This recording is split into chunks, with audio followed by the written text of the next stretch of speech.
Hey, everybody. I'm Alex Lozano with Let's Rock with Alex Lozano. It's my new podcast. I'm here with David Collinsworth. He's with the Prison Show, and he is the alpha and the omega. He's the start of the beginning of that show. David, how you doing, brother? I'm glad. It's been an amazing event. I really enjoyed it. We went a little overboard, and then it was like, man, we're going to get you on the show, man. Yeah, that's cool. Yeah, I've been over there jamming over behind the merch table. But you said I'm the alpha and omega, but actually Ray Hill started this 45 years ago. Oh, wow. Okay. I started volunteering at the Prison Show in 2004. I had to bring Ray a Diet Dr. Pepper. Right, okay. If I didn't bring it on time, he'd clown me, and if I brought it too late, he'd clown me. Right. So he was ready to clown you no matter what. Well, he was teaching me timing. That's sure, right? Radio's all about timing. You know what it really is. If you don't do the timing, you're going to get to the end of the show and not have an ending. Baby, you hear that timing? She knows. She knows all about timing? Well, I do. I'm a big time guy, you know. Yeah. She's but when she made a mistake when she told me, she's a dental hygienist, but then she made the mistake of telling me she had a degree in logistics. And I said, you know I'm a special event coordinator and put on festivals. You know I'm going to work you girls. So. No, but she's military grade. And, yeah.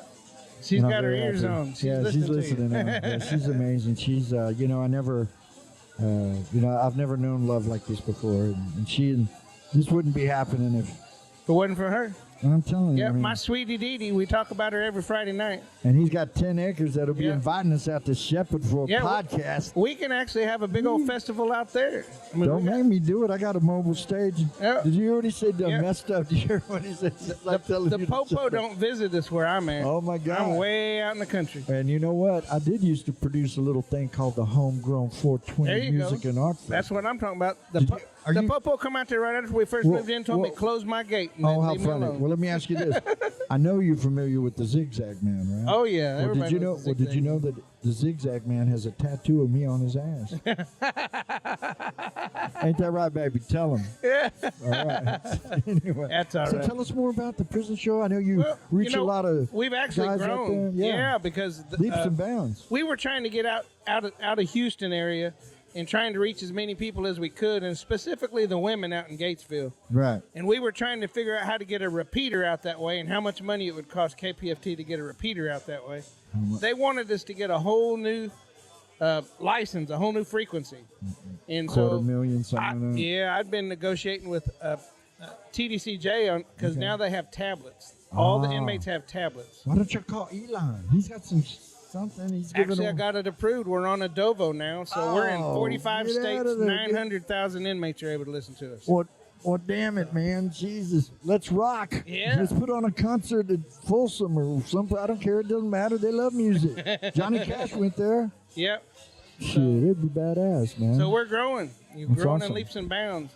We miss Ray Hill. Ray Hill started this 45 years ago. And I took everything that Ray taught me, and I'm just He's no longer with going. No, Ray passed away in 2018. Okay. Well, you know he had a hell of a life. Look at the legacy he's left. He was a citizen provocateur. And right, no, and years to come, because of him, there'll be a million people. And the thing is, with the Prison Show, it's not just inmates. But Ray didn't just do the Prison Show. Ray was instrumental. He was one of the original 6 people that started KPFT. Oh, so he was one of the founding fathers. And then he started Queer Voices. Oh, okay. So I heard of that. KPFT. You know who I was friends with?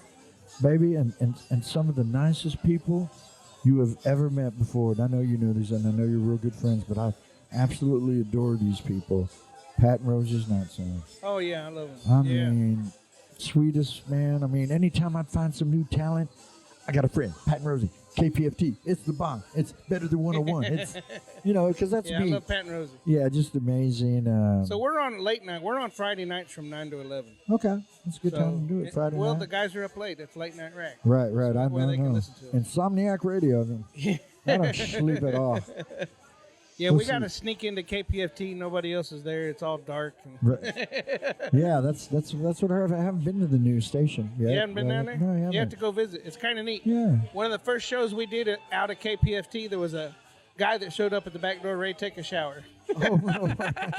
We learned quick to make sure the gate was closed. That's right, security. Yeah. Oh, no. We were used to, at the old KPFT on Lovett, oh, Lord. Everybody came in. I mean, everybody. It was open 24 hours a day. So did the criminals and Well, people would come in and make shout-outs all the time. Yeah, it's pretty wild out there. It's almost like the Wild West sometimes. You go into your car, you're like, well, leaving KPFT. I told my wife if a criminal shows up, I'll probably high-five him because I remember him.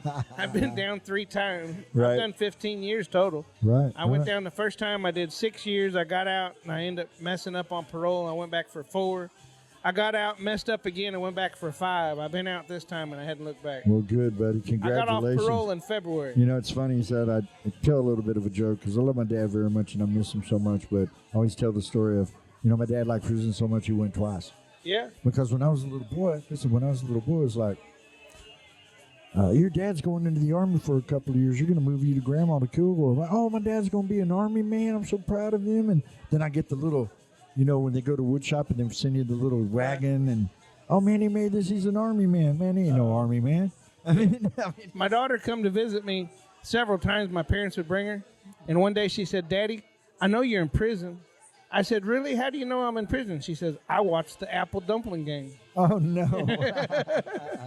I got involved with a place called TIFA, Texas Inmate Family Association. Okay. And they have a book from Sesame Street that tells the children where their parents are and why they have to be in prison. Oh, wow. So that's really good. That's some forward-thinking stuff. That's probably an older book. You need to broach that subject. It's not something you should hide from your kids. I mean, no, not at all. Especially in today's climate right now, they need to know what's up. Believe it or not, prison was good for me. I went back to school. I held a job. I proved to myself that I could be a successful member of a society. Right. So, my deal is I crossed the line and I've done some things. Obviously, I didn't get caught, but here's the deal. The reason that really, really kept me out, obviously, I think of my pop, right? Yeah. And the main reason is, look at how handsome I am. I wouldn't last like a week. I'd be somebody. Yeah, I'm just keeping it real. No, but anyway, I was 23 years old, blonde hair, blue eyes, had dimples, and looking good. You're like a Kirk Douglas dimples. But I went down in 1990. You had to let out a rebel yell and take care of business, or you would not have come out of the Right, I know. My daddy his deal is he worked both sides. He was a salesman. And he supplied everybody with anything. And that was the guy you never messed with because he hooked up everybody. Right. Whatever you need. Whatever you need. I mean, whatever you need. Yeah, I was a maintenance man, so they want to do tattoos or whatever. You don't tell the man, but you end up figuring out how to get relays. And right. No, that's true. Now, there was an upper ground network on that. My dad used to tell me some stories and fights and bad stuff out there. But you know what? Now you come out, you learn your lesson. You hope you do. And like I said, I wouldn't know. Last time I come out in 2010, and I've been out 15 years now. Congratulations, brother. Not to preach or nothing, but I asked God, what am I doing wrong? How come every time I go in, I don't get a case, I get a job, I go to school, I go to church. And guys, you already heard it here first. We're going to put on the first ever Shepherd Rock and Blues Festival on 10 come on acres. out. We're going to do it. I'll do it. We'll pack it up. Everybody bring their tents. They camp out. Oh, my gosh. We'll have a main stage and have other little bitty stages. You see, we could do that right before. So I want to tell you something you might want to be a part of. And maybe we could even get you out there and you could be a sponsor, especially since I'm going to let all military and first responders. I'm renting out the Pasadena Rodeo. You're going to love this. For the first ever Get Down Dina Music and Food Truck Festival. No, I'm dead serious. Sounds awesome.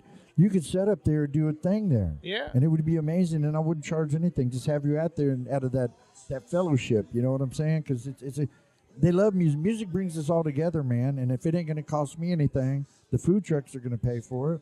I'm going to have rock, alternative, blues. I even got some sweets. That sounds awesome. No, it would be amazing. Yep. You VIP. I don't know if you've heard of 85 Stay Alive. I've heard of it. I don't know it. So they have a mock cell that we bring out there, and people get to go up in the cell and they feel how hot it gets, and that's what the inmates go through. That's why we're trying to get the ACs in the prisons. Do you think that might go over well at my music festival? Yeah.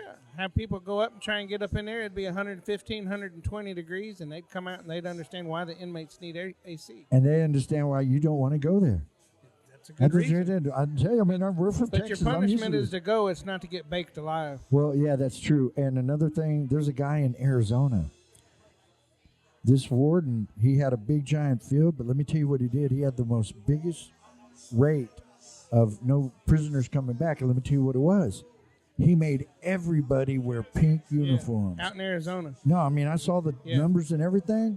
And it was there because nobody wanted to do that, you know. And then they would call you out and stuff. So you know, we got to do what you got to do. But AC, man, there ain't dogs. I mean, you got to live. No, you got to. But we're not asking to freeze them out. We're asking for 85 degrees. Yeah, 85. Right. That way you're not dying and you still can do your time. Well, I'm down for that, and I'll promote that. Man, get these guys some AC, man. Yeah, air cooled fans. They need 85 degrees at least, man. Well, buddy, thank you so much for being on, buddy. And you know, man, we're brothers in music and doing stuff. And like I said, he's got 10 acres. Hopefully, we'll get him out we'll at have some kind of folk festival. The Get Down Dina Music and Food Truck Festival. All right, sounds great. We got you, buddy. Thank you so much. Thank you, brother.